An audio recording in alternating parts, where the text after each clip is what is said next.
Thanks everybody for coming out tonight. I've never gotten the opportunity to speak in front of this many people, so if I start saying some stuff that doesn't make sense, then that means I blacked out. I gotta get with that being said, hello, I'm Natalie. Basically, Nick and I have known each other since '95. 95 was a great year in our lives. December by Collective Soul was on the Billboard Hot 100, along with Big Papa by Biggie Smalls and Gangsta's Paradise by Coolio.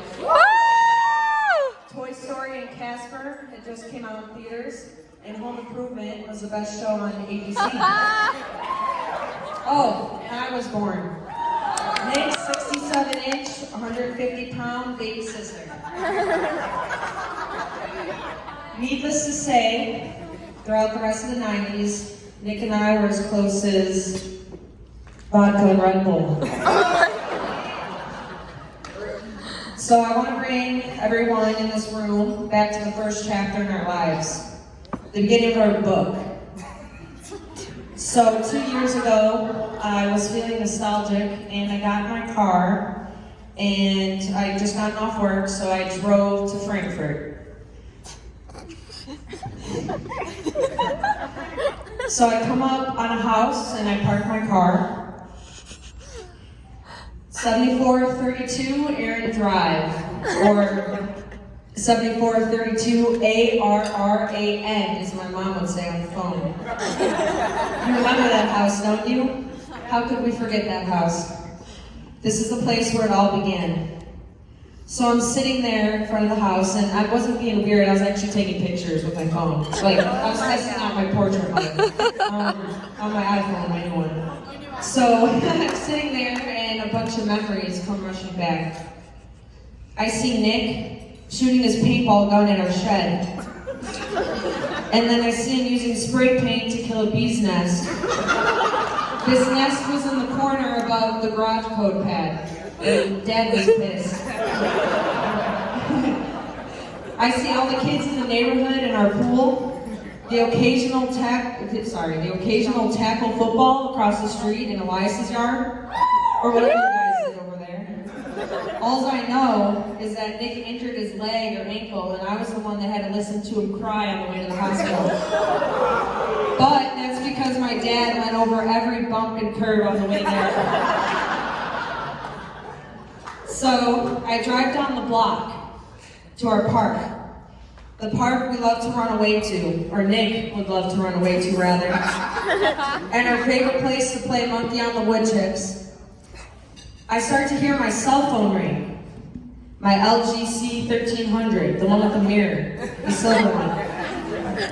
No one ever called my cell phone. But it was Nick, so I answer it. At this time, because I had 3 inbound calls. He called to inform me that the park was on fire and that I needed to watch my favorite place burn. Nick has always been so thoughtful like that. I always make sure to return the thoughtfulness by chaperoning Nick's school dances. Yes, my friends and I did go up to the park district and peek through the windows. And no, we didn't see him, but that's because he was probably in the middle of the room, bending it over and busting it open.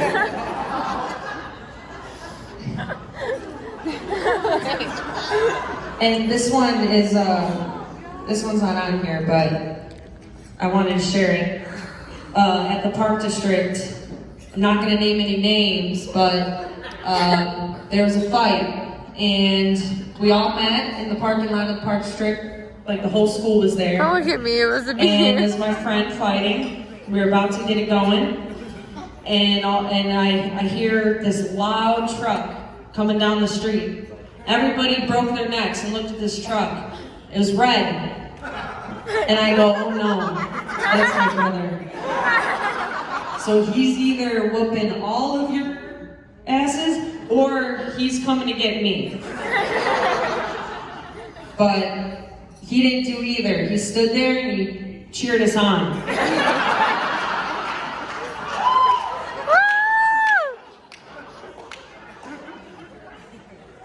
place I visited that day brought back tears, laughter, and everything else in between.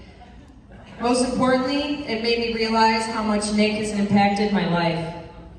His bottomless bag of jokes, sort of like the grandma in Halloween Town, like it just never ends, her bag. They've given me a sense of humor. His WWE moves made me tough. He's always been my biggest critic, even when you tell me I look like Jim Carrey. Post Malone, when I braid my hair. He's been a shoulder to lean on, someone to look up to, my mentor, my best friend. The best brother that any girl could ever have. Without you, I don't know who the hell I would be. You've made every holiday and every birthday special for me. I just wanted you to know I will always have your back. When you need me to laugh instead of cry, so Dad doesn't yell at us. When you need me to fight the bouncers at Odyssey's hotspot, I'll forever cherish the great times we've had, the great times we continue to have, and the great times that are in the making. This chapter of our lives has closed, and today a new chapter begins. So here I am, standing at your wedding. You and Sammy look amazing. And in this moment, I can't help but to think about all of our loved ones that have passed on and are here with us today. You know they wouldn't have missed a special day for the world. So with that being said, can I have Uncle Dino and my dad come up here, please?